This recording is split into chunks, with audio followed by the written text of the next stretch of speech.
안녕하세요. 오늘 또 성경에 대해서 간단하게 알아보고자 합니다. 우리가 기독교 믿음 하면은 성경을 통해서 우리가 하나님을 알고 또 어, 하나님의 말씀을 아는 것으로부터 시작된다 하겠죠. 그럼 우리가 먼저 성경을 알아야 되겠죠. 로마에서 10장에 보면 사도 바울은 믿음은 들음에서 나고 들음은 하나님의 말씀에서 비롯된다 그랬죠. 그 들음이라고 하는 것, 듣는다, 곧 말씀을 듣고 그저 듣는다 하는 게 아니라 말씀을, 저 사람 말을 잘 듣는 사람입니다. 그러면은 잘 순종하는 사람입니다.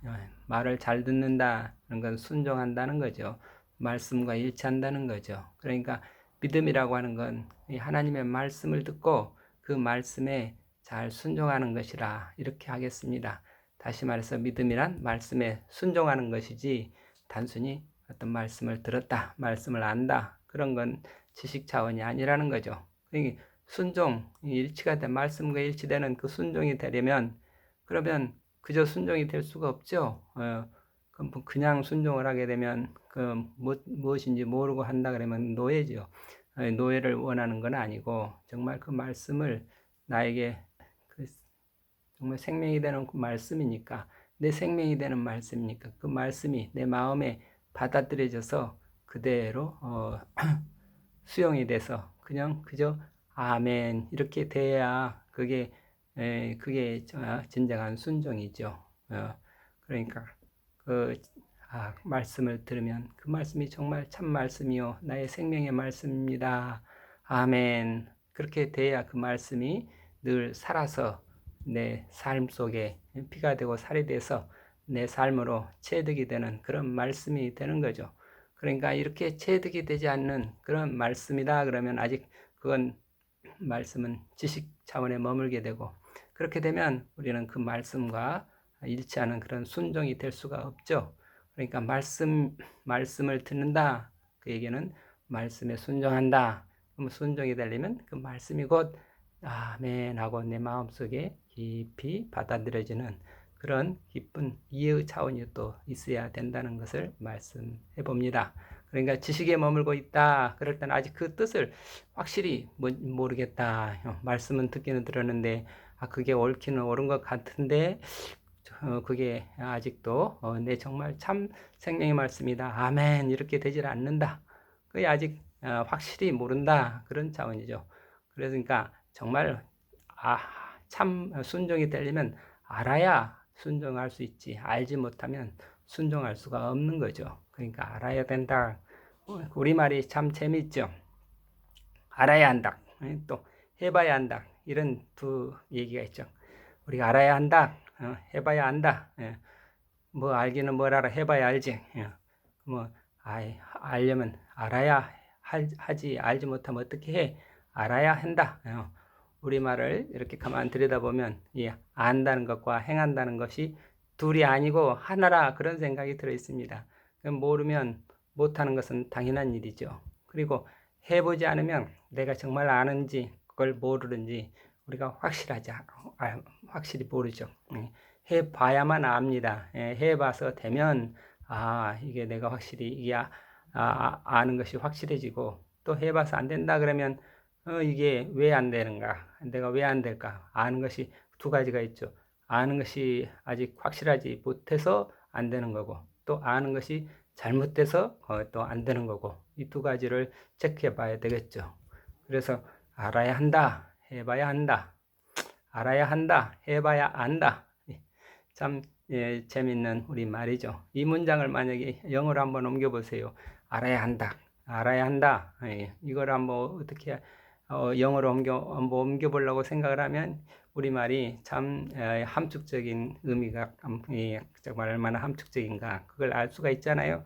그냥 사람은 알아야 돼, 넌 알아야 돼, 알아야 돼, 알아야 you should know 이런 뜻만 있는 건 아니죠. 알아야 한다, 알아야 된다. 알아야 뭐가 사람이 되지. 알아야 뭐가 할 수 있지. 그 한다. 할 수 있다는 의미가 없어지고 말잖아요. You should know 이 말이 아니잖아요. 알아야 한다. 알아야 하지. 알아야 하지. 할 수 있다는 의미. 그러면 안다는 것과 한다는 것이 두 개를 다 겹쳐서 영어로 번역을 해보자 그러면 You should have knowledge which is what you can do. 이렇게 너는 지식을 가져야 되는데 그 지식은 네가 할 수 있는 거야. 이렇게 콩글리시로 이렇게 두 가지 의미를 다 같이 넣어서 번역을 하려면 좀 어색해지잖아요. You should have knowledge which is what you can do.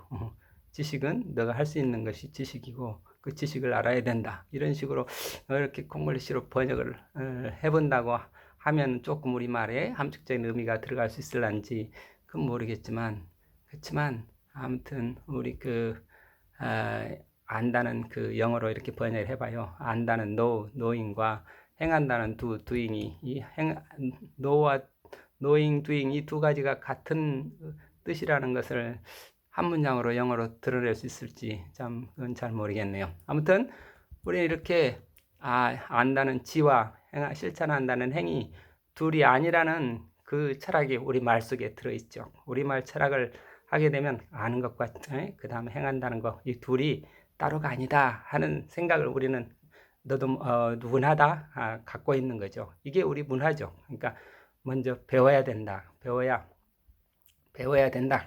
배워야 행함이 된다는 거죠.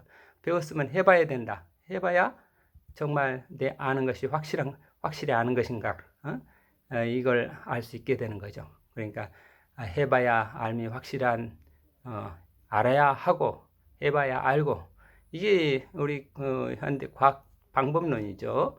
그러니까 안다 하는 것은 수학적 이론으로 명쾌하게 정리가 돼야 되고 그 다음에 해본다 하면 실험 관찰로 그게 증명이 돼야 되고 그래서 이론적으로 논리가 흠이 없어야 되고 또 실험 관찰로 사실이 증명이 돼야 되고 그래서 이렇게 과학적 진리가 되는 거죠.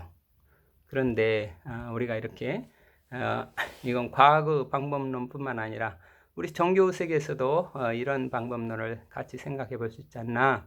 즉 믿음이 진실한 믿음이 되려면 그런 철학적 지식, 종교 철학이겠죠. 종교 철학적인 그런 철학적 지식과 그리고 도덕적 실천이 하나가 돼야 되지 않느냐.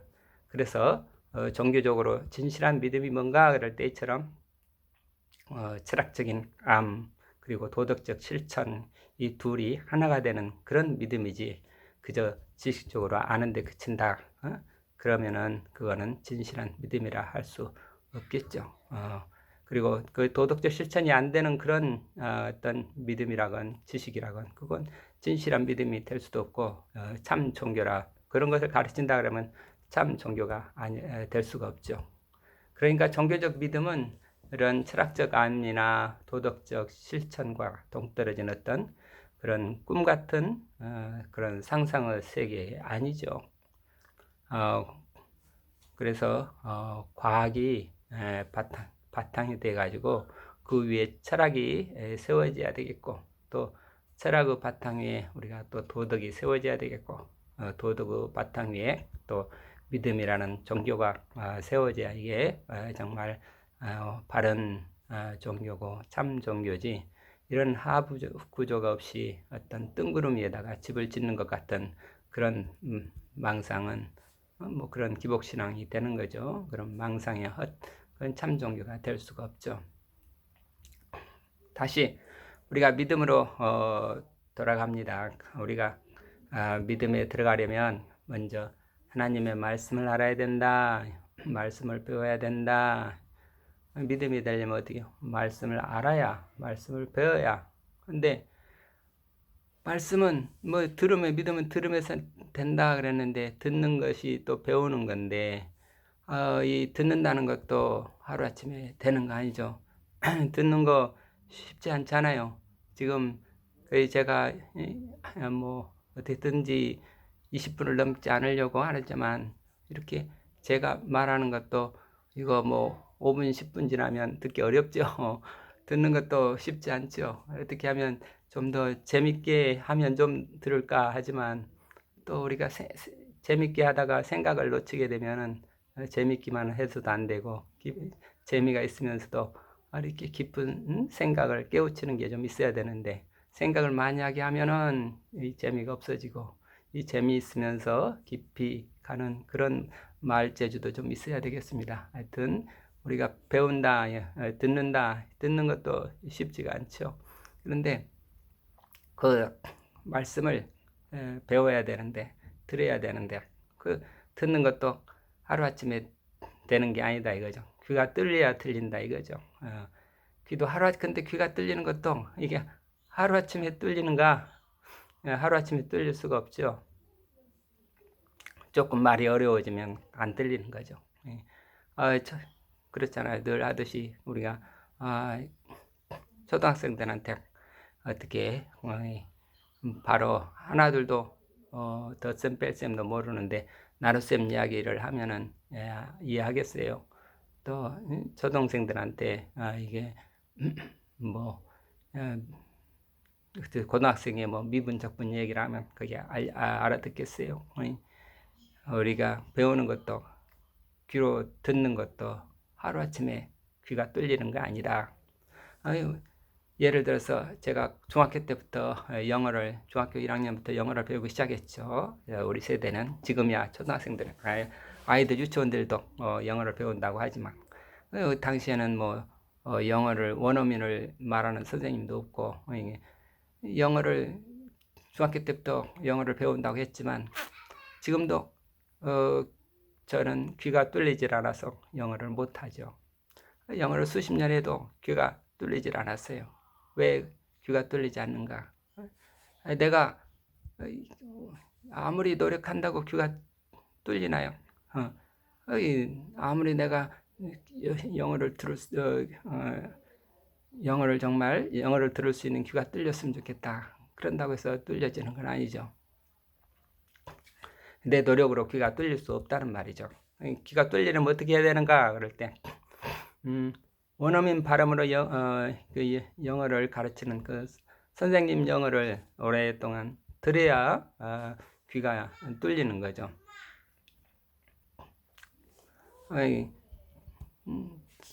시골에서 중학교를 다니고 대학은 서울까지 왔지만 대학에 와서야 겨우 원어민 선생님 발음을 처음 들어볼 수 있었어요. 그러니까 원어민 발음을 계속 어느 시간 동안 원어민의 발음을 쭉 들어야 되고, 또 그 귀가 뚫리는 신체적으로 발달할 수 있는 그 어린 시기에 원어민 발음을 쭉 들을 수 있어야 되는데, 그게 그 시기를 놓치거나 또는 원어민 발음을 접하지 못하면 영원히 귀가 뚫릴 수가 없는 거죠. 그러니까 그 귀가 뚫리는 것도 내 힘으로 귀가 뚫릴 수는 없다는 얘기죠. 아무리 영어 글자를 내가 아무리 책을 뭐 발음기를 보고 읽는다 해서 내 귀가 뚫릴 수 있는 건 아니잖아요. 그러니까 이렇게 귀가 뚫리는 것도 은혜로 되는 거다. 은혜, 우리 귀 뚫리는 거, 눈이 뚫리는 거, 코 뚫리는 건 다 은혜로 되는 거지, 내 힘으로 되는 거 아니다. 그러니까 참 영어에 귀가 뚫리려면 참 영어 선생님을 가져야 귀가 뚫릴 수 있는 거지. 그 영어 선생님을 갖지 못하면 귀가 열릴 수가 없죠. 그렇게 귀가 뚫리는 것도 이 선생님 은혜로 되는 거지, 내 힘으로 될 수가 없는 거잖아요. 믿음의 세계도 똑같은 거죠. 참 말씀을 들려주는 그런 성령님을 만나야 귀가 열리게 되는 거지, 참 말씀을 듣지 못하면 그 말씀에 눈을 뜰 수가 없죠. 요한복음 8장에 보면 예수님이 이렇게 말씀하시죠. 너희가 내 말에 거하면 진리를 알게 될 것이다. 그리고 진리가 너희를 자유롭게 할 것이다.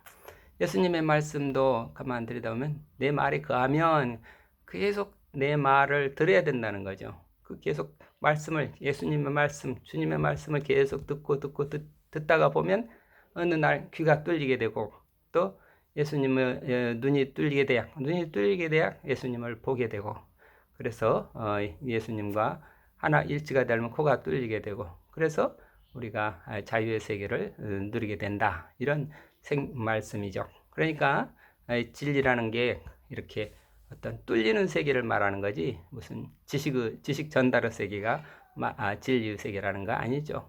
우리가 성경을 알아야 되는데, 성경은 하나님의 말씀이다.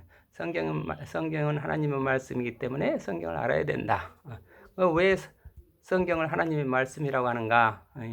성경은 하나님의 영감으로 된 것이라 그랬죠. 그래서 우리 모두에게 구원의 지혜를 준다. 디모데후서 3장 15절 16절 말씀을 보면 그렇게 얘기하고 있습니다. 성경은 하나님의 영감으로 된 것이다 그랬는데, 또 요한복음 5장에서 보면 예수님이 말씀하시기를 성경은 그 속에 영원한 생명을 찾을 수 있다. 그런데 성경 곧 나를 증언하는 것이다. 이런 말씀을 하셔요. 이 성경이 하나님의 말씀이라는 것은 왜 하나님의 말씀이라 그러나, 그러면 글자 하나하나가 다 하나님의 말씀이라 그런 말이 아니죠. 그러니까 누가 무슨 꿈속에서 하나님을 만나가지고 또는 천사를 만나가지고 천사가 불러주는 그대로 적었다, 그래서 그게 하나님의 말씀이다, 그런 얘기가 아니죠. 글자 하나하나가 다 하나님이 불려주신 그대로 쓴 글이 성경책이 아니죠. 하나님이 주신 영감이 그 속에 그 글에 들어있다는 거죠. 그 영감이 들어있는데 그 영감, 그 어떤 영감인가? 무엇에 대한 영감인가? 그러면 영원한 생명이 무엇인지, 그 영원한 생명에 대한 그 하나님의 뜻이 그 속에 들어있다는 거예요. 그래서 그 속에서 우리는 영원한 생명이 무엇인지 아버지의 뜻을 발견할 수가 있다는 거죠. 또 그리스도가 어떤 분인지, 그리스도의 마음이 무엇인지, 하나님이 어떤 분인지, 또 그래서 나는 또 무엇인지, 그리고 내가 있어서 구원의 지혜가 무엇인지, 이런 것들을 우리는 성경 말씀을 통해서 알 수가 있다는 그런 뜻으로 성경은 하나님의 말씀이다. 다른 책에서 그걸 알 수가 없는데 성경책에서 정말 그것들을 우리에게 제대로 잘 알려줄 수 있는, 확실히 알려줄 수 있는 책이 성경책이다. 그래서 성경책은 하나님의 말씀이라 이렇게 말하는 거지, 글자 하나하나 하나기 다 하나님이 써주신 글이다, 그래서 하나님의 말씀이다, 그런 의미는 아니라는 거죠. 어찌 보면 성경은 우리가 또 그냥 단순하게 생각하면 만물을 비춰주는 거울과 같다 이렇게 생각할 수 있어요. 그 거울은 다 만물을 비춰주지만 그 중에서 제일 중요한 게 뭐예요? 내가 나를 들여다볼 수 있는 게 거울이잖아요. 그래서 성경도 있듯이 나를 비춰주는 거울이다 이렇게 생각할 수도 있고, 또 성경을 신약이니 구약이니 해서 이거는 구약은 한약처럼 옛날 약이고 신약은 새로운 신약인가? 왜 성경을 신약, 구약으로 말하는가? 그래서 그런데 사실은 약은 계약할 때 약이고, 그래서 옛 약속, 새로운 약속, 그런 의미로 신약, 구약을 이렇게 말하지만, 그렇지만 또 우리가 그냥 나를 치유하는 약이 성경이다 이렇게 말한다고 해서 그걸 무조건 나무랄 수는 없죠. 왜냐하면 이 성경이야말로 정말 참된 치유의 약이기 때문에 나를 치유하는 약이에요. 나의 영혼을 치유할 뿐만 아니라 내 마음을 치유하고 내 몸을 치유하고 나를 전적으로 치유해 줄 수 있는 그런 영약이죠. 정말 나를 구원하는 지혜가 내 영을 치유하는 가장 좋은 영약이지만, 나의 영혼을 구원하는 것만이 아니죠. 내 마음을 치료해 주기도 하고 내 몸을 치료하는 길도 발견할 수 있고, 그래서 몸과 마음과 영혼을 다 치료해 줄 수 있는 그런 영약이 정말 성경이다 이렇게 봐도 그 말이 진실입니다. 진실하겠습니다. 성경은 이렇게 나를 비춰주는 거울이고 나를 치료하는 정말 최고의 명약 치료약이고, 또 나에게 구원의 길을 알려주는 지혜의 책이요, 동시에 또한 내 새 생명을 주시는 하나님의 능력이 들어있는 생명의 책이다 이렇게 말할 수 있습니다. 그렇기 때문에 성경을 우리는 하나님의 말씀이라 이렇게 합니다. 그러니까 하나님의 말씀이 들어있다 그 말은, 하나님의 말씀은 그 성경의 글자를 다 읽고 다 안다고 그래서 그 하나님의 말씀을 알 수 있는 건 아니죠. 성경을 읽는 것도 이게 성령의 은혜를 받아서 그 눈이 뚫려야 되고, 또 마음이 뚫려서 그리스도를 보게 돼야 되고, 그리스도의 마음을 알고 또 그리스도의 뜻을 통해서 하나님의 말씀을 알게 되는 것이라 하겠습니다. 이렇게 기독교의 성경은 또 신약 성경, 구약 성경으로 되어 있습니다. 신약 성경은 예수님이 세상을 떠난 뒤 거의 약 100년 사이에 사도들이 쓴 글이고, 구약 성경은 유대교 경전으로 약 4,000년 전부터 작성되기 시작한 글인데, 그것도 역시 신약이 이루어지기 바로 얼마 전에 정리가 돼서 지금 쓰고 있는 우리 구약은, 기독교의 구약은 39권으로 돼 있죠. 그런데 가톨릭은 좀 더 여러 가지로 해서 45권인가 이렇게 돼 있는데, 하여튼 책 이름이 구약은 옛계약, 신약은 새로운 계약이라는 뜻이죠. 하나님이 아브라함과 이스라엘 백성을 선택해서 부르신 뒤에 그 말씀으로 약속하신 계약이다. 즉 언약을 기록한 책이 구약이다 이거죠. 그래서 구약과 신약이라고 이렇게 옛 약속, 새로운 약속 하는데, 옛 약속이 뭔가 하면 아브라함과 이삭과 야곱 후손들을 이스라엘 백성이라고 하죠. 하나님이 이스라엘 백성을 선택해 가지고 딱 부르신 다음에 내가 너희들을 하나님이 된다. 이스라엘 너희는 하나님의 백성이 된다. 하나님의 백성과 하나님과 관계, 그 관계를 맺었는데 그 관계를 유지하는 조건이 뭔가? 율법이다. 율법을, 그래서 그 관계를 유지하려면 율법을 지켜라. 그래서 그런 게 하나의 계약이죠. 그런데 하나님께서 그 당신의 아들 예수 그리스도를 보내주셨다. 그래서 새로운 언약을 맺게 해주셨다. 그래서 그걸 신약이라고 하죠.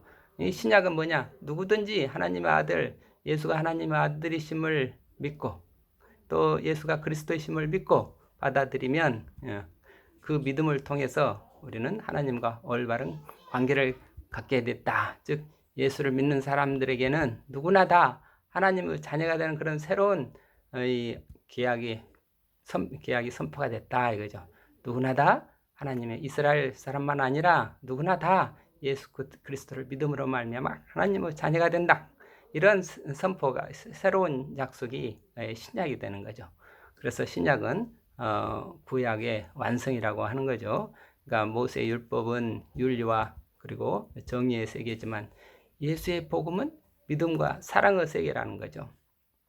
이렇게 기독교가 유대교에서 나온 종교지만 기독교는 유대교와 매우 다른 종교죠. 구약과 신약의 내용이 다르죠.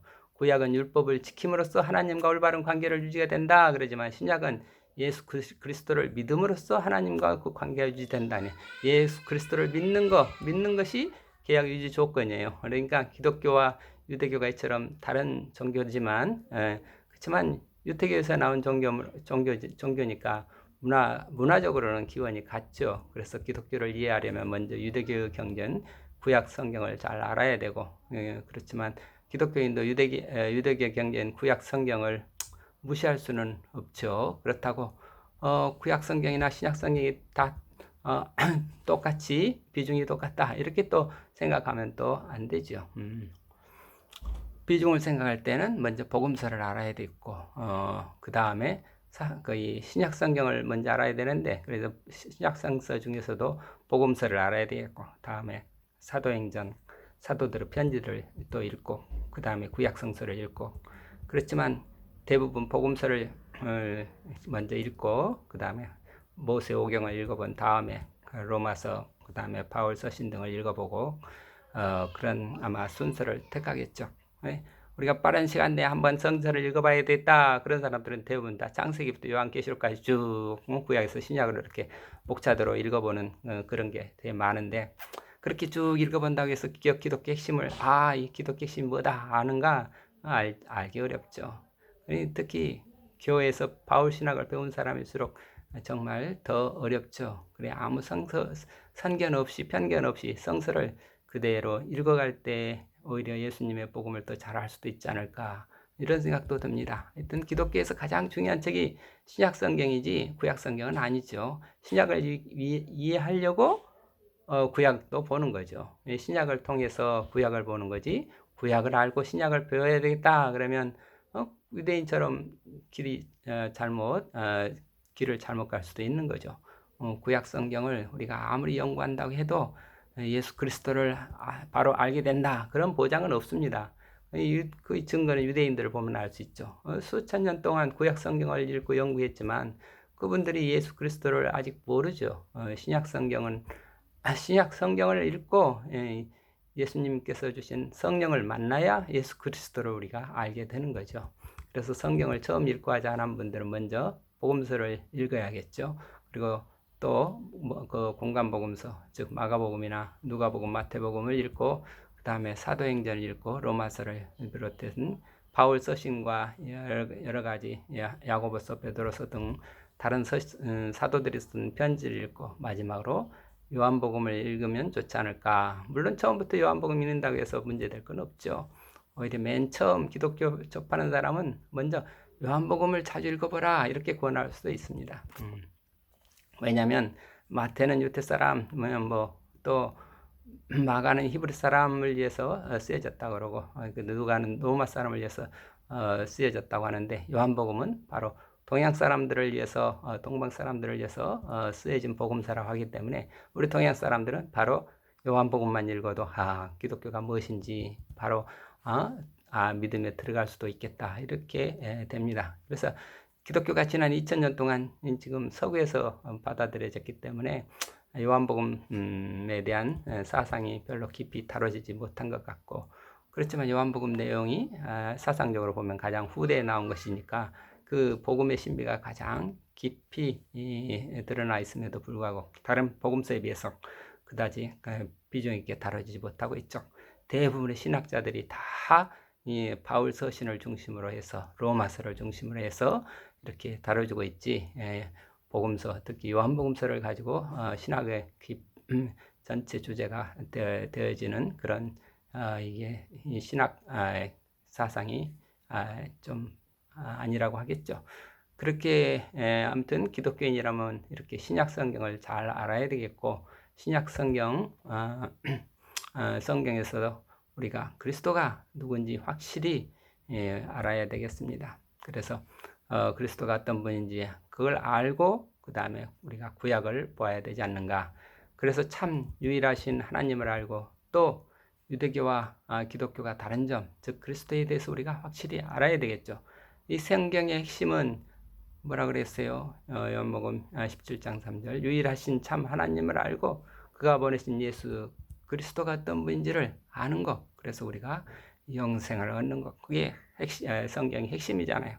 그러니까 그리스도와 함께 우리가 그리스도와 함께 십자가와 부활을 살면서 하나님을 섬기는 삶이 곧 우리의 믿음이라 하겠습니다. 같은 구약 성서를 사용하지만 아직도 유대교와 기독교는 어떻게 이렇게 다를까? 그리스도에 대한 이해가 다른 거죠. 왜 이렇게 그리스도를 놓고 서로 이해가 다른지, 그리스도는 어떤 분인지 그걸 간단하게 또 다음에 살펴보도록 하겠습니다. 오늘도 또 시간이 너무 많이 지나갔습니다. 감사합니다.